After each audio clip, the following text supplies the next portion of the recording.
Hi, everyone. Well, welcome to this fourth and final session of the Chasing Daddy series. It's been a blessing journeying with you throughout this week. I hope throughout this month. What am I chatting? Hi, everyone. Well, welcome to this fourth and final session of the Chasing Daddy series. It's been a real blessing journeying with you throughout this month. In this final session, I want to ask the question, why and where do I? Why and where do I? Because obviously we have to talk about legacy. We've talked about leadership. We've talked about identity. We've talked about mindfulness and self-efficacy. We talked about leadership last week. Obviously we have to talk about legacy because living and creating cultures of legacy should be an integral part of manhood. Successional leadership. Leadership that ensures that the good that we see is passed on so that that good can become better. Leadership that ensures that we understand that the best is always just behind us. That doesn't devalue where we are and who we are. But we believe the best is always just behind us. And we make space for them by developing and empowering and growing and extending the place where we are, and then empowering them to take on the mantle and move forward. Legacy. It was 1993. There was a meeting of my in-laws and my family, actually in this house where I am right now in London, downstairs. It was an engagement party meeting. Yvonne's family, Yvonne, my wife, and my family came together after dinner, and everybody seeing each other, sizing each other up. The matriarchs of our family both gave their blessing. Fathers gave blessings. The elder brothers and sisters gave their blessing and words of advice. My father was there, and he hadn't said nothing. And my sister nudged him and said, "So, Daddy, don't you want to give Eddie any advice? You ain't got no words of advice for Eddie." And my father, sitting like I'm sitting now, I was standing next to him, he looked up at me. He said, "Stand your ground and fight your battles like a man." I said, "Thank you, Daddy, I will. Yes, Daddy, I will." That's what I said publicly. In my mind, I said, "What? Like you did for us? Chop on you, man. Anyone listening to you? But stand your ground and fight your battles like a man. Where were you my whole life, standing your ground and fight?" Forget you, man. Those were my father's advice and counsel to me. Those were the words of advice and counsel to me. But how do you take that kind of advice from somebody or from people that have never in any way modeled that around you? That was my struggle at that time, 27 years ago. Because leaving legacy in a generation of men that come behind us isn't going to be about our words primarily, isn't going to be about our words of advice and counsel that they follow, even though they're good words of advice and counsel. Legacy will be our doings that they do. That's what Jesus said, "The things I have done, you will do greater." He didn't always say, "The things that I have said, you will say." He said, "The things I have done, you will do greater." Why? Because even he understood, in a world full of words, actions speak louder than words. Actions speak deeper than words. Actions speak longer than words. So legacy, my brothers, legacy, my fathers, legacy, my elders, legacy, my youngers. How do we create legacy cultures around us so that men who are passing can affirm those who are present and those who are coming? Because we will pass. We will. All that we have will pass. All that we do will pass. What remains is how they attach themselves to the lives of others in ways that empower who they are and who they in turn will empower. Well, let me suggest 5 things. Let me suggest 5 things that have worked for me, that have worked as I work with others, that have worked as my mentors have poured into me. Let me suggest 5 things. Number 1, establish a consistent and intentional language culture. When I say language, always have the language of excellence around you. Have the language of hope around you. Have the language of intentionality around you. Whatever it is that you're doing and whatever it is that you expect, create language around that, because language matters. Establish a consistent and intentional language culture. Number 2, encourage a vision intentional culture. A vision intentional culture in which things are dreamed, things are planned, and things are realized. Don't allow men to be around places where all we do is dream, all we do is reminisce, or we may start but we never finish. Encourage a vision intentional culture, and an envision intentional culture is a culture in which if you come up with something, then you're going to be expected to plan it, you're going to be expected to run with it, and you're going to be expected to stay with it until it is realized. And you can give somebody and you can place that expectation on somebody when you create a culture around them that doesn't allow them to fall away from their dreams. And that's what I mean when I say a vision intentional culture.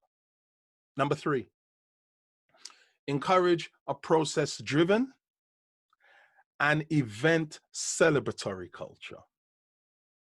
A process-driven and an event celebratory culture, because it's not just the end goal, but it's the journey towards the goal that also must be celebrated. The milestones must be celebrated. The journey must be celebrated so that people can see it coming, know it's far, but they're able to look back and see where we've celebrated, and they move with anticipation, they move with eagerness towards the goal to still be developed. Develop that around men. Because, you know, especially for those of you as men who are so driven that once you get to the place that you're going to, you can't even remember who you are. A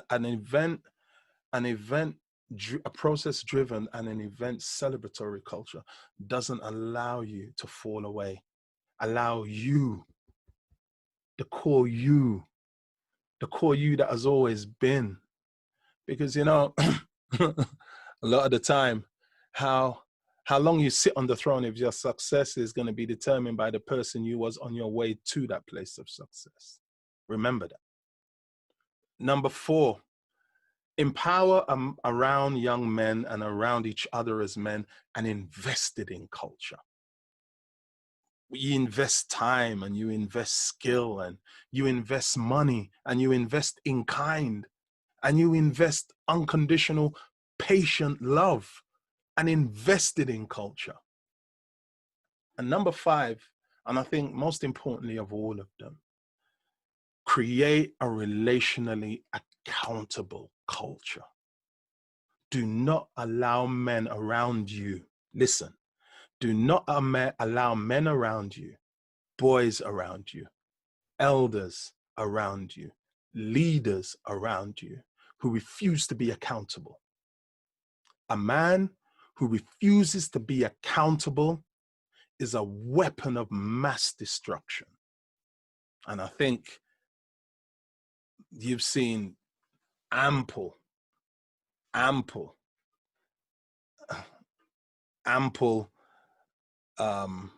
examples of that over this last 4 years with a certain leader who is no longer a leader.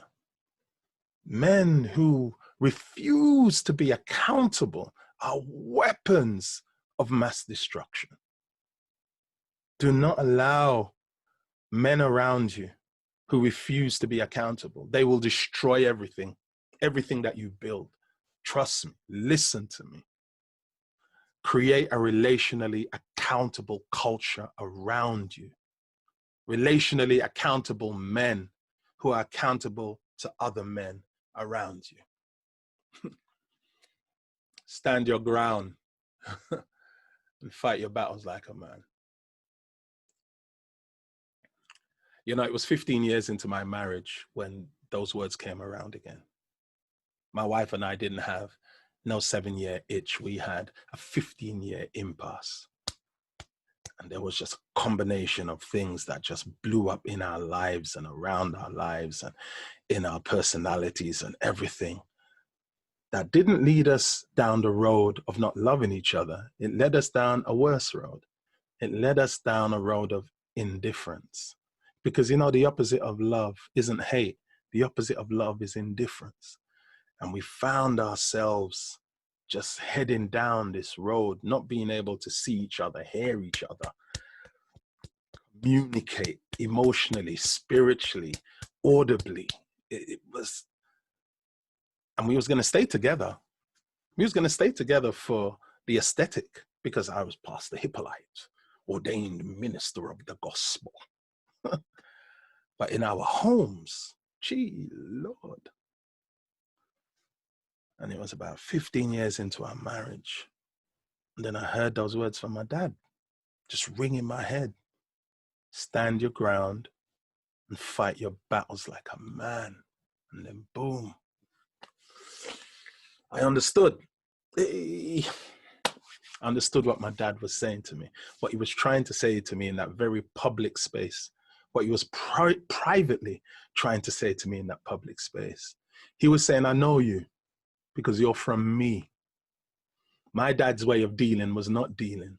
My dad's way of handling a situation was just materially providing and then chipping out to deal with anything else. And he was saying, I know you, and I know the me that's in you. And I know that this may well up in you when pressure comes. But when it does come, I want you to stand your ground and fight your battles like a man. Fight for your family. Fight for your wife. Don't run. Stay. Stay. Be more than me. Be more for yours than I was for you. Stand your ground and fight your battles like a man.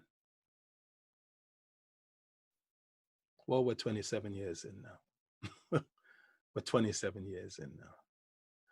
You know, I was reflecting on that experience when I was writing my book, and I wrote about that whole journey in a chapter of my book called Daddy and Mommy Says. And I wrote this of my father and legacy. I believe we are at our greatest when we pour the distilled best of ourselves into the lives of others, even if that best comes in the closing chapters of our life story, when all you have left is the distilled learning that comes from loss and regret. Why and where do I? Legacy. Legacy is important to us as men. Legacy is important to us as humans, but it's going to be our doings that they do. So do life with people. Do life with people so that you can speak and pour life into people. How do I? How am I? Who am I? How am I? Who am I? How am I? How do I? Why and where do I? We've spoken about identity. We've spoken about mindfulness. We've spoken about leadership, self-leadership, and people leadership. We've spoken about legacy. These are the 4 questions. These are the 4 questions, and these are the 4 building blocks around which we build stronger men. And in building stronger men, we can build stronger fathers. In building stronger men, we can build stronger husbands and partners and leaders. Stronger families, stronger communities, stronger everything. Journey with those 4 questions. Allow them as you chase. Then remember that there is a divine Father above all that's chasing us. I know for some of you, you chase fathers, and you chase fathers that will never stop for you to catch up with them. I know some of you chase fathers that will never recognize you in the way that you want to be recognized. And you've got to come to terms with that. You've got to come to terms with the fact that there's nothing wrong with you. They're just not emotionally, spiritually, ethically built to father you in that way. You need to hear me on this. But that doesn't mean that you will father in the same way. It doesn't mean that because you were fathered that way, that because you were loved that way, that you are condemned to love that way. No, free your mind from that. Free your spirit from that. You can choose, just as they chose. You can choose. And so choose. Choose knowing that there is a Father who chases you, a divine Father above all who chases you, that is calling you into empowerment and transformation, to be more, to be more, to be more. And so may you be blessed. May you be empowered. May you be transformed. May you love deeper. May you go longer. May your identity be grounded. May your mindfulness and your self-efficacy be enriched. May your leadership of self and people always be empowered. And may your legacy,